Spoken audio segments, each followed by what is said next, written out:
We don't share communion with this denomination. We believe different things. I was 10 years old and on vacation with family friends who are as close to me as an aunt and uncle. This uncle is a pastor in the Lutheran Church Missouri Synod, the same denomination of my entire family. I had celebrated my first communion earlier that year, and for the first time, I watched the sacrament be shared and didn't participate. Ever the rule follower, I cast my judgment on the kids much younger than me taking the bread and wine at this church.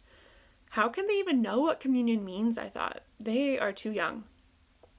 A couple years later, I was at my older cousin's church for her confirmation. For context, her church had people wait to celebrate communion until confirmation. I followed my family members up to the table, but when I held my hand out to the pastor, he pulled back the bread and asked, "Have you been confirmed?" Rattled, as I had never been questioned like this before, I stumbled over my words to explain myself, and he gave me the bread. I know what communion means, I thought angrily. I'm not too young. Fast forward a decade, my faith was banged up and bruised. Doubts and questions tore at the fabric of what I'd been taught my whole life. If God loved everyone, why not the LGBTQ plus community? If God empowers all of us, why not women to be preachers and leaders? If the Bible is the truth I should be clinging to, why did it trouble me with stories of genocide and misogyny? If my church considered itself a place of welcome, why was communion only allowed to be served by men and only administered to those who apparently believed the right things?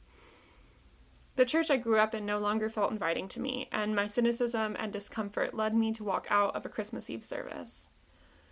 I tried to walk away completely, but a few remaining threads kept me tethered to the last broken bits of my faith. The music that gave me peace, the traditions that connected me to my family, the stories that taught me love and forgiveness, and communion, that mysterious sacrament tugged on my spirit. While those memories of unwelcome at the table stuck with me, I also have beautiful memories that make me thankful for the faith I was raised with. Taking communion on a beach during high school, passing the elements to my friends during chapel in college, and joining my family in communion for various holidays and weddings. Those threads led me to Wicker Park Lutheran Church 2 years ago.